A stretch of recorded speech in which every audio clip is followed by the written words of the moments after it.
Morning. My name is Paul Hagar. I'm Executive Director of Safe Piping Matters. My organization works to educate and inform the industry on important issues related to piping and plumbing. I really appreciate the time to address you guys at the BSS conference. It's great to be here, and I really appreciate your attention. So we're going to dive right in.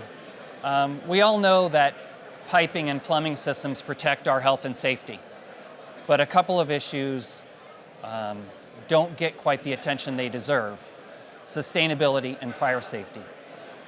So the effect of pipes on these two fronts for any building is significant, and here's your big takeaway. The type of pipes that you have in your building does matter. So here's what we'll cover in the next half hour or so. First, we're going to briefly talk about plumbing systems and materials in general. Then we'll go through some sustainability characteristics of various types of pipe, from the beginnings to the ends of their life cycle. And finally, we're going to talk about fire safety, looking at combustibility, toxicity, and fire stopping. So here are the four main types of plumbing that we look at. Water systems, which supplied water for drinking, washing, and sanitary use. Drain and vent systems, which carry waste away from buildings. Fire suppression systems, sprinkler systems that will slow or stop the progression of fire in a building. And natural gas systems, which of course supply natural gas for heating. So now we're going to talk a little bit about the basic types of piping materials. So there's a lot on this slide, I apologize. The main types of pipes that we look at are copper, which is mainly used for water and gas systems. Iron and steel pipe, which is used for wastewater, but also for gas. Plastic pipes, there's a lot of different kinds of these. We'll come back to that in a second. And they're used in a bunch of different ways in buildings. And that fourth box there talks about failed materials. So that's important, because materials like lead and polybutylene plastic, which are no longer used and are being removed and replaced, can teach us important lessons about what happens when plumbing systems fail in a building. The issue of lead poisoning has received a lot of attention over the last 10 years in the US. It's centered on a little town in Michigan called Flint, which they changed the formulation of their drinking water, the sourcing, pulled it out of a river. And what happened then was that lead started leaching out of their legacy lead pipes in the building, in the ground, and poisoning children, elderly, everyone in town, 100,000 people. And for years, their day-to-day lives have been impacted as they had to drink bottled water, had to have filters, and were waiting for these lead pipes to be removed and replaced. So we had been using lead piping for centuries. We thought it was mostly safe. Turns out that wasn't true. So let's talk a little bit more about plastic pipes, because as we know, there's a lot of different kinds of them. The ones that we tend to focus on are CPVC pipes, which are used for fire suppression systems and a little bit for water systems. PVC pipe, which is used mainly for water and for waste. HDPE, used for water. And the PEX pipe, which is that flexible pipe that runs through generally for drinking water. Each one of these types of plastic has quite different performance and quite different requirements for safety and reliability.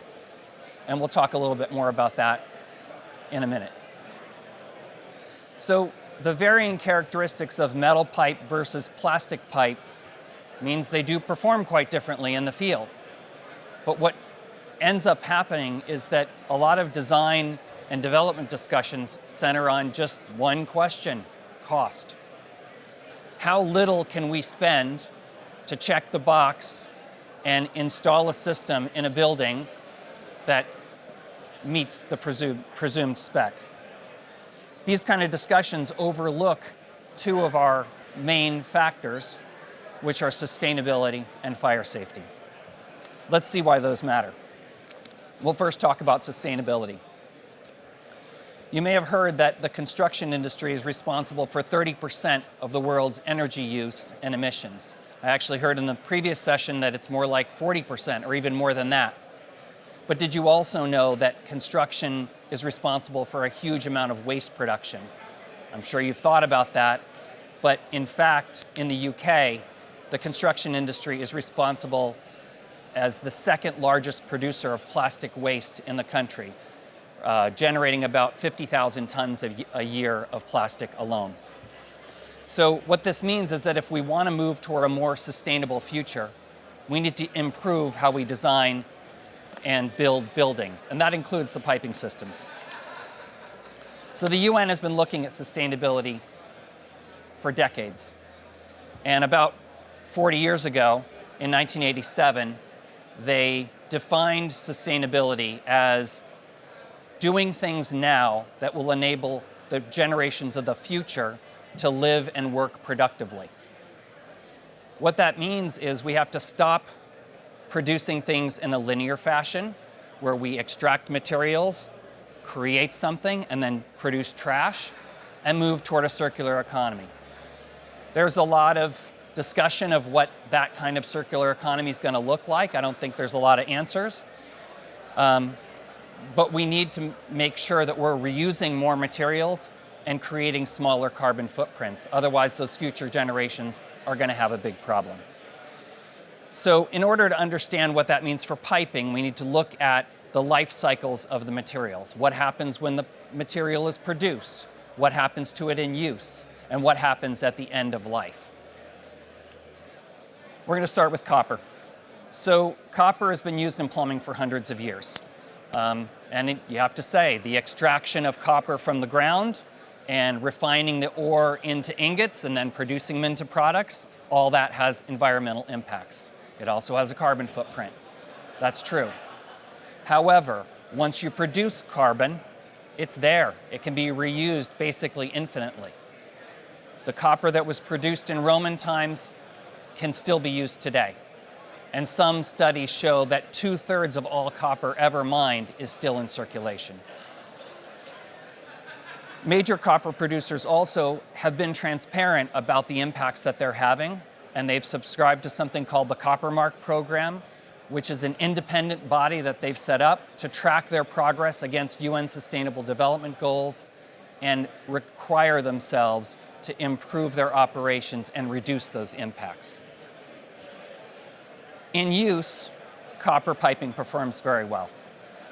It can last for decades, often beyond the life of a building. That's true for a lot of piping materials. They often outlast the life of the building. The metal in copper pipes is highly stable. It doesn't leach chemicals into drinking water. That's a good thing as well. And copper pipe is highly repairable. Does require training. You have to figure out how to solder and braze the stuff, but you can repair it. Here's a big point. At the end of its use, copper retains its value.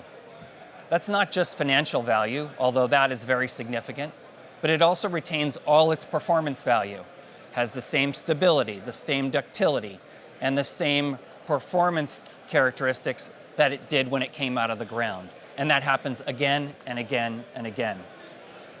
So reusing this resource not only reduces the amount that we have to take out of the ground, but it also reduces the amount of energy that's consumed to produce the product again by 85%. So now let's turn to the life cycle of iron and steel pipe. To be honest, it's very similar to copper. So you still got to take it out of the ground, you still got to refine it. Those have environmental and energy impacts. In addition, the weight of iron and steel is significant, so that means it costs a little bit more to get it from point A to point B. On the other hand, though, that weight comes out to be a real advantage for many of the applications where iron and steel pipe is installed. Often these installations are below grade. They might be running under concrete. They might be running under the foundations of a building or under paving material. The fact that this material is so heavy and strong means that it will not deflect or crack the way some other materials will. And just like copper, after use, the iron and steel industries have set up mechanisms to reclaim and reprocess their materials. The Iron and Steel Institute pegs the recycling value of steel, the recycling rate of steel at well above 60%.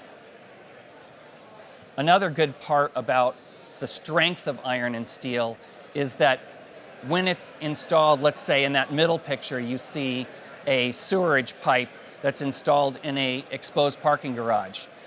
If a truck or a car happens to bump up against that, it's not going to break.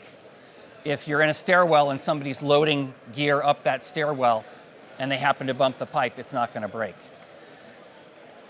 Now we'll look at the life cycle of plastic pipe. Just like for metal, the extraction and production processes are significant. They're not coming from mines, they're coming from drilling for oil or fracking for natural gas. That produces the feedstock, the little plastic pellets that are then formed into products. That impact means that you have a very significant carbon footprint for plastic. What's probably more troubling than that piece is the fact that plastic growth has been generally unfettered over the last several decades, and it's projected to grow 5 times by the end of this decade. What does that mean for plastic pollution? What does that mean for the carbon emissions and footprint of the plastics industry? In use, the different types of plastic, especially in the building industry, make it a little difficult at times to know what's an appropriate use. I was talking with a gentleman earlier, and he said often what he sees on job sites are a little bit of this over here, a little bit of that over there. It's pipe, right? That doesn't guarantee that it's going to perform reliably and over the long term, or that it's going to be safe. For example, PVC can't be used with very hot water. It's also damaged by UV light, so if you put that in an area that's exposed to sunlight, it's going to degrade over time. HDPE pipe has significant thermal expansion and contraction factors. So if you put that into an unconditioned space, let's say an exterior wall or an unconditioned plenum, you better account for that expansion and contraction, otherwise you're going to stress your fittings or come outside your safety zones. Another interesting or challenging piece of understanding the different types of plastic is what kinds of chemicals can you use around them. Chemical compatibility, if you look at the guidance from manufacturers, their lists of base chemicals are pages long. You need a spreadsheet, and you need to understand and instruct your building maintenance teams what they can or can't use around certain types of plastic pipe. That includes things like solvents, things like lubricants, things like fire-stopping substances, mold abatement, HVAC, heating and cooling fluids.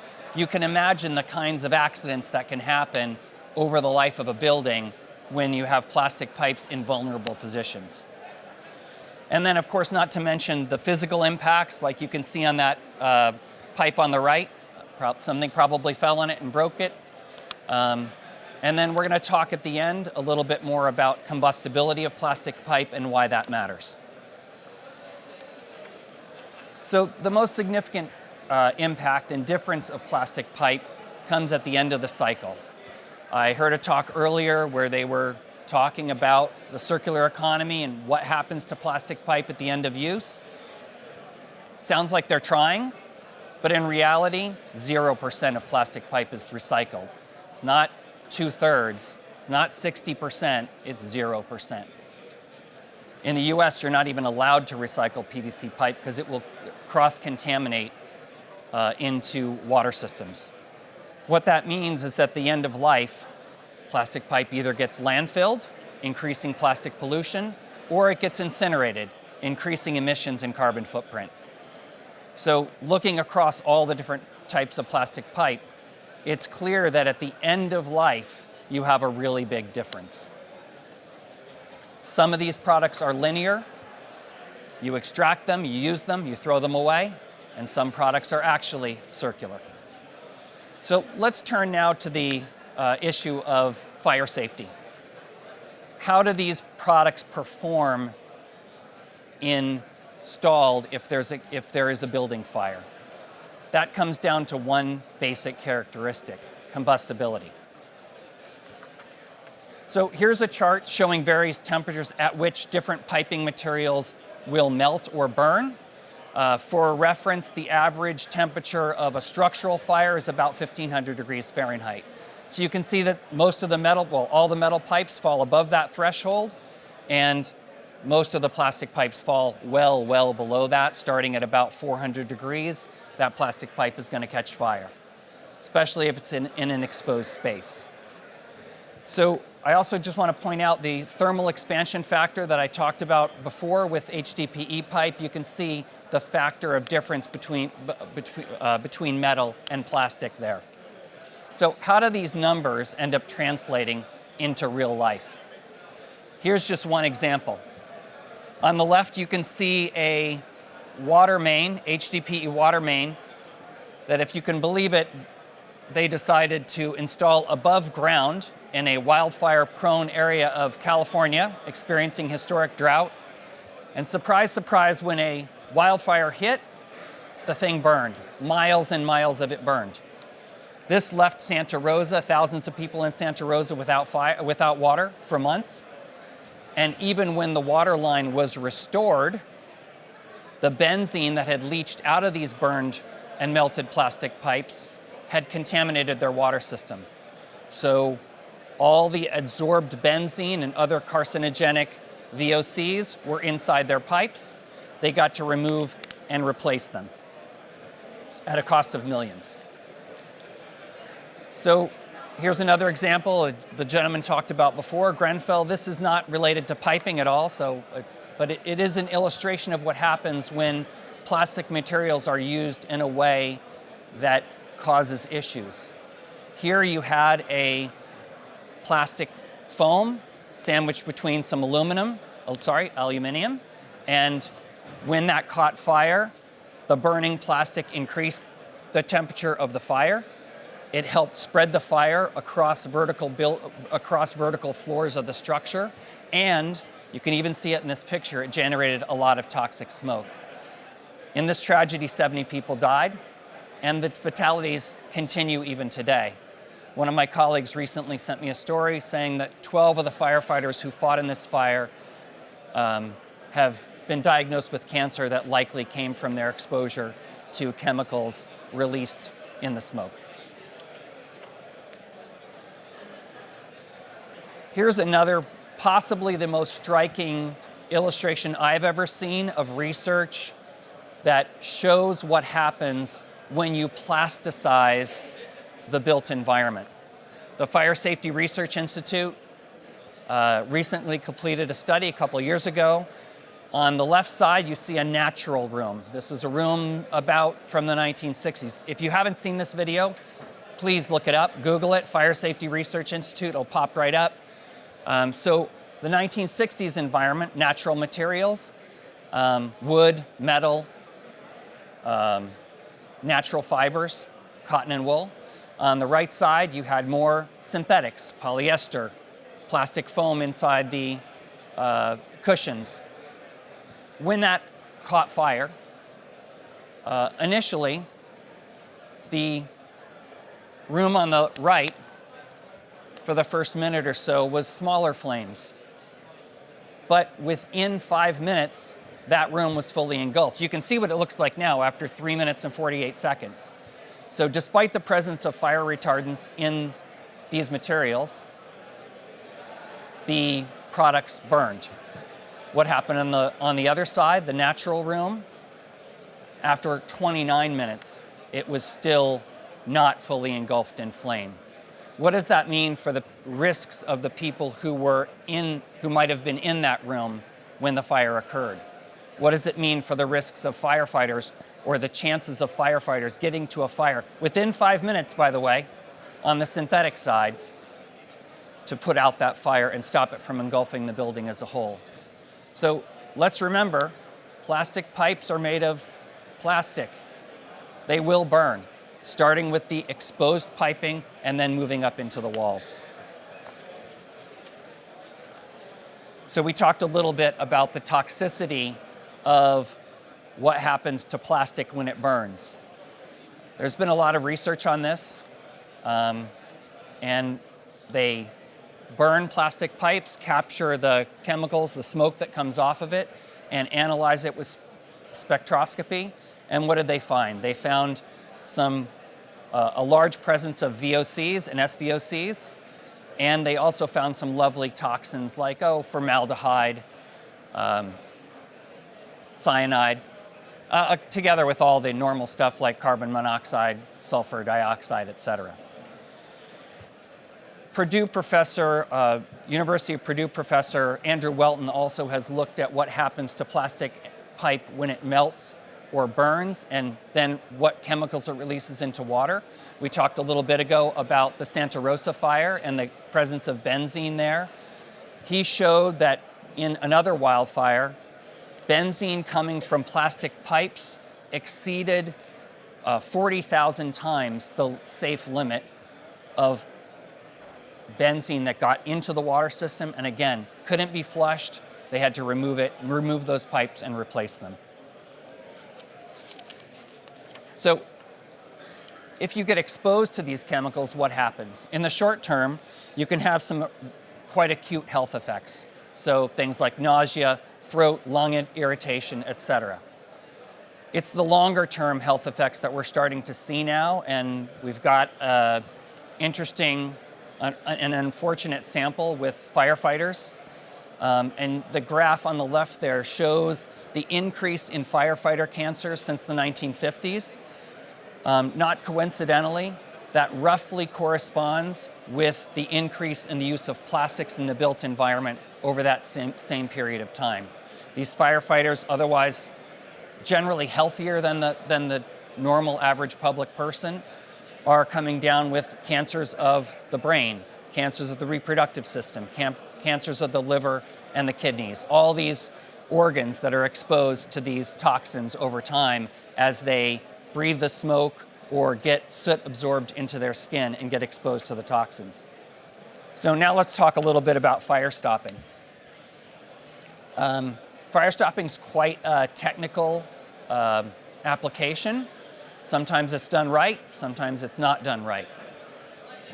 Very often, even the inspectors, I've been told, don't exactly know what to look for, because every single system is prescribed for a particular material and a particular spec for operation. For plastic pipes, the fire stopping degree of complexity is much higher than it is for non-combustible metal pipes. So you have a material that's going to burn or melt, you better make sure that you fire stop that carefully, because if there's a hole in a firewall that's meant to block fire from moving from one area of a building to another, and it gets a hole in it, that firewall might as well not be there. So we'll now take a look at what happens if you don't do it right. So here's a list of critical fire stop failures that people often see in the field, from using the same system across all different types of pipe to just not executing a fire stop for a particular piping system correctly. As we noted, plastic is a more complicated material to fire stop around because it's combustible. And in fact, in this picture, you can see that the collar, the orange collar around that pipe in the middle, is not secured to the wall. Should be, because the intumescent foam that's meant to compress that pipe during expanding, compress that pipe to seal off the opening in a fire. What happens to that if it expands and the collar isn't secured to the wall? It just pushes out both sides of the wall. Now the pipe can burn. There's a large hole in that firewall. And studies show, I think I showed this on the earlier slide, that even a pencil-sized hole in a firewall can allow smoke to come through to the next room in just minutes. So I think what this calls into question is as we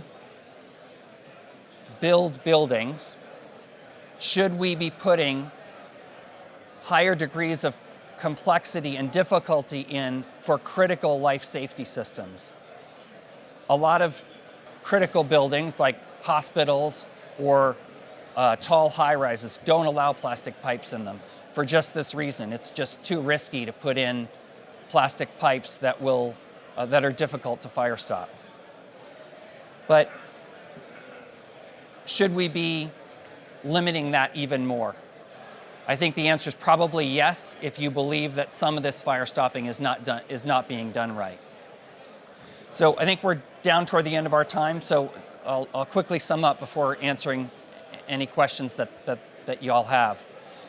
So we talked about how the materials used for piping have big impacts on sustainability, from the beginning to use and to the end of their life cycles, whether they can either be reused or if they're going to be trashed.